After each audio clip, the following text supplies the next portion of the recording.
Hey, it's JC1424 once again with NASCAR Thunder 2003. And in this episode of our season as Bobby Labonte and his number 18 Interstate Batteries Pontiac Grand Prix, we're going to be completing race 23 of 36, which is the Pepsi 400 at Michigan International Speedway. We already did the Pepsi 400. I don't have a Pepsi car, so like always, the car we'll be using in this video is the Coca-Cola car. But instead of drinking Coca-Cola or Pepsi, gonna be drinking some Dr. Pepper. I don't know if you guys have heard this before, but it's pretty good. It's like the median between Coca-Cola and Pepsi. And consumerism, capitalism, other shit. Yeah, that's a nice car. So we won the last Michigan race. I can prove that right here in the schedule. If you scroll up, somewhere up here, yeah, Sirius Satellite Radio 400. So we can win this one. Of course we can. We just got to qualify well, run well, and the pit crew, if they don't fuck up, we totally got it. And I could definitely use another win. It'll be my 8th win of the season if we win today.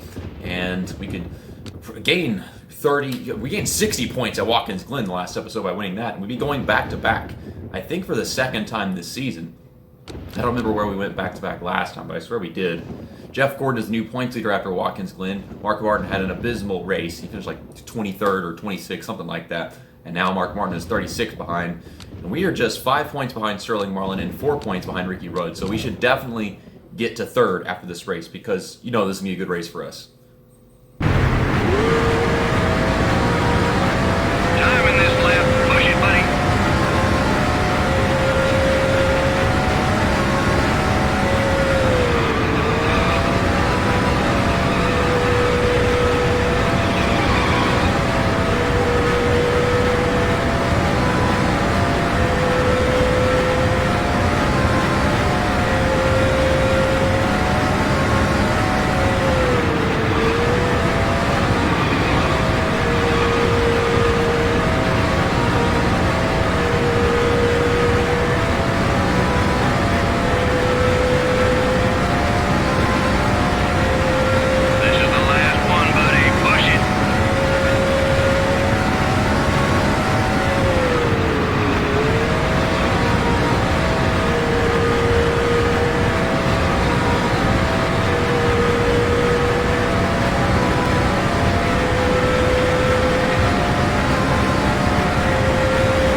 Welcome, everyone, to Michigan International Speedway for MRN's coverage of the Pepsi 400. Michigan always produces some great racing. What do you think, Barney? Well, look for speeds approaching 200 miles an hour and cars running 3 and 4 wide. That's a recipe for some exciting stuff. Bobby Labonte comes to the track with the hopes of maintaining his top 5 points position. Gaining on the leader is tough when you are in the top 5 in points. It takes you having a good race and the leader having a bad one in order to gain anything substantial. Bill Elliott owned and drove for his own race team for 6 years before joining Ray Evernham in 2001. You know, driving for your own race team is a tough deal. I think Bill was happy to get back to worrying about one thing, being fast out there on the racetrack.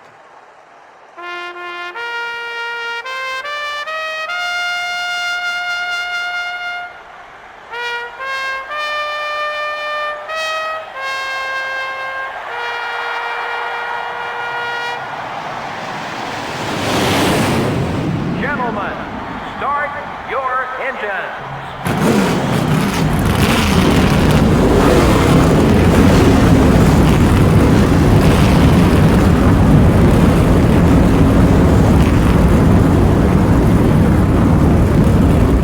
We got Mark Martin and Jeff Gordon right next to us, and these are the guys that we're trying to gain lots of points on. I think we got Jeff Gordon with our speed and everything, but Mark Martin, is he going to stay up here all race or what? We started fourth, and after everything sorts out going into turn one, we're still fourth, so that's good. Mark Martin staying in that top lane. He's leaving the bottom open. And I'm trying to go for it a little too soon, but we're getting it. Oh my goodness, don't drive into them. Sometimes this analog stick likes to play with me. This special silver controller that I wanted so badly that I didn't care to buy a brand new, really expensive one, get it used, and well, there's something wrong with the analog stick. Nothing too bad, but frustrating sometimes. So we got Jimmy Johnson and mentor Jeff Gordon 1 and 2 right now. Well, I'm here to break that up. My Coca-Cola Pontiac. No Hendrick bullshit. Where's Terry Labonte? And isn't there one other Hendrick driver in this team in 2002 that I'm forgetting? Jerry Nader, 25. Okay, there we go. And then we only have 5 whenever they brought in the 44 car for Terry Labonte as Kyle Busch was driving the 5 and all that shit. And then 25 was driven by Brian Vickers at that point, I think. Okay, so we got Sterling Marlin also recovering points. I mean, Jeff Gordon, Sterling Marlin, Dale Jarrett's and also in here, and then Mark Martin's not having it right now. He's getting passed by all these guys, so that's good. I'm racing out with Jeff Gordon and Jimmy Johnson. Not much room to make passes down here, but I'm going for it. Off. It's skidding up, almost making contact. Probably shot him up the track just doing that. But we're finally the leader. I'm going to see if I can keep leading this thing until pit stops. Pull away, maybe. I mean, if I pull away enough and we have a pit crew error, then maybe we'll still be able to win the race if I've got distance. I mean, look at me pull away even through 3 and 4 right here. Let's do this.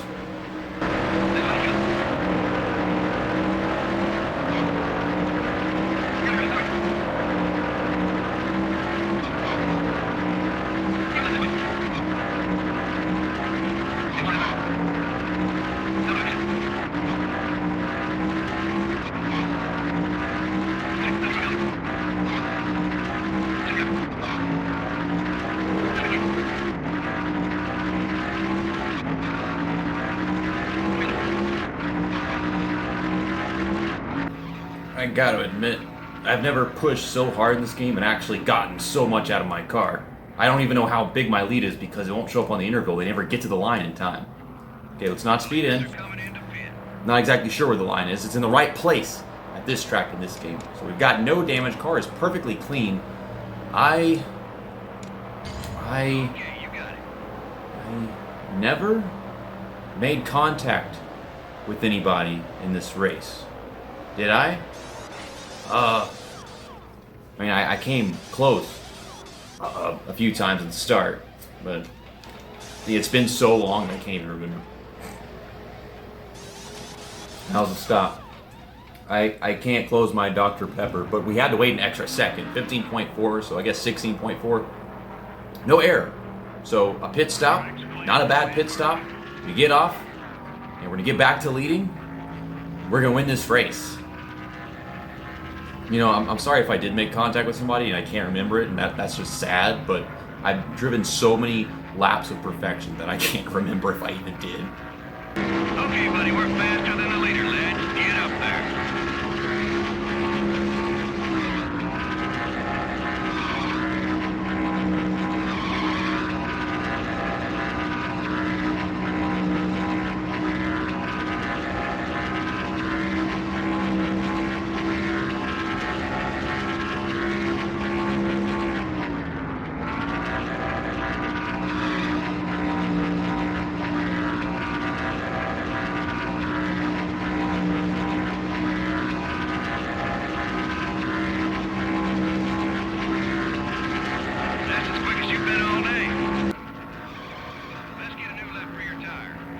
Let's shut up. White flag. I know I just broke my track record with that 38.78 a few laps ago. And since then my tires have fallen off greatly. But you can look at the map. This is an over 10-second lead, I swear. It's only a 20-lap race. How do you get past post-race inspection with a car like this? But yeah, back-to-back at Michigan. Again. Michigan again. There's a video title. We won at Michigan again. Okay. And we're going to do some Michiganagain nuts. Michiganagain nuts. Yeah, that's... Well, I'm not going to make that the title, but you get the point. I made 14 minutes out of this race and it was probably supposed to be 15. I gotta drink my Dr. Pepper. I keep on trying to close it, but I can't close the Dr. Pepper right. I hate this bottle shit. Okay, do a little burnout to get to the finish line. And I guess we'll park it in that checkered flag doohickey thing in the middle. It's not exactly Victory Lane, but in reality it would be. They put Victory Lane inside the track once you get to the cutscenes and stuff. Well, this is nice. Probably gonna overheat the engine. I've already overheated the engine. I know I have. Yep. Someone overheated their engine during pit stops, and I saw that. I mean, you probably didn't because of the cutscenes and stuff. But we'll go ahead and find out whenever I get to look at the results, and we'll see exactly how much I won by. But let's pull in here. There's the Pepsi 400 logo, the exact same one that they use at Daytona. You know it. Okay, there we go.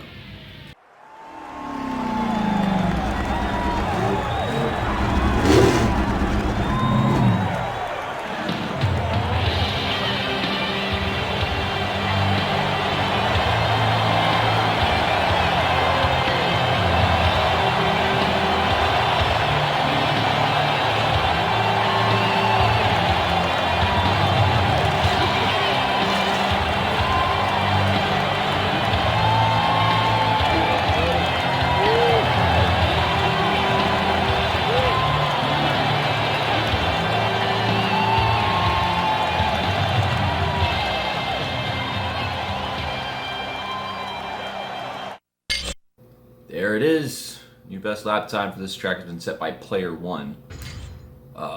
Yeah, and that is my name. Jeff Gordon still got second place, but we beat him by 11 and 95 hundredths of a second. Holy crud. Just a 20 lap race, you know. I mean, I can imagine if you go online and you're racing against a bunch of noobs, but this... what is with the AI at Michigan in this game? They just aren't good. I mean, they're good. They're not great. They're just so... nowhere's near great. I don't freaking know. I guess I'm really great here and they're good. In most places I'm good and they're good. I don't know. But Ricky Rudd finished 10th. I didn't see him at all that race. I was wondering if he was even doing well. So we led 14 laps. There's 6 other laps that had to be led. I thought Jimmy Johnson led all those. I mean, I led longer than just the past the first 6 laps of the race. So yeah, he only got 2. I guess it was pit stops. Dale Jarrett got the other laps. Okay. He finished 11th. The rest of this stuff, there's Sterling Marlin 6th, Mark Martin 4th, Jeff Gordon. Well, we're definitely up to 3rd place now in the standings, but we're still going to be behind Jeff Gordon and Mark Martin, I think. Yep, up to 3rd, and we're 122 points behind Jeff Gordon. He increases his points lead over Mark Martin, but as for us, yes, we did gain on him. We gained 15 points on Jeff Gordon. You all saw how dominant of a performance that was just a while ago. I led 14 laps. And I won the race at Watkins Glen. We won the race, but we didn't lead that many laps. You know, I was passing cars pretty much all race long. It was a lot more actual race footage. And the truth is at Watkins Glen, it's different talent skill levels, so people are finishing all over the place. But when it comes to a speedway, all of these guys up in front of the points, they're going to finish up front. So little by little, in some cases, a lot by a lot. I don't know. There's Sterling Marlin, 30 points behind me in 4th. I say he can still get it.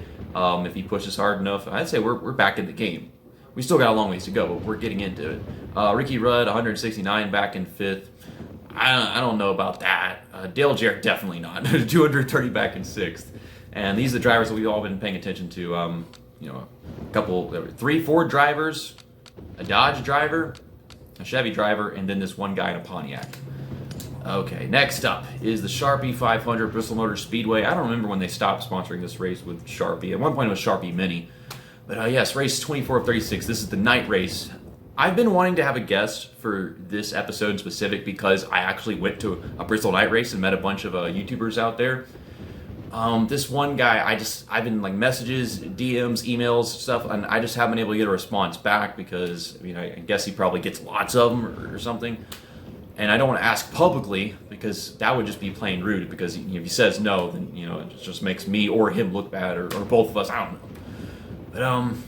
But, because I went out there, I feel like it'd be really special if a night race, like all the way back in NASCAR Thunder 2003, had a collab, and we haven't had one in a while in this Let's Play, and I still think I want to have at least one more before the season's over. Also, when we do that race, we're going to use the primary paint job because this is my second favorite paint scheme that he's got in this game. And then there's the small soldier's car, and I already used the small soldier's car for the day race. Maybe I should have done them in the opposite order, but still, I want to use both these cars. And this car should look great at night. I can't remember the last time we used this car for a night race. I have to look back through the playlist. But see you next time. That's that, and episode over.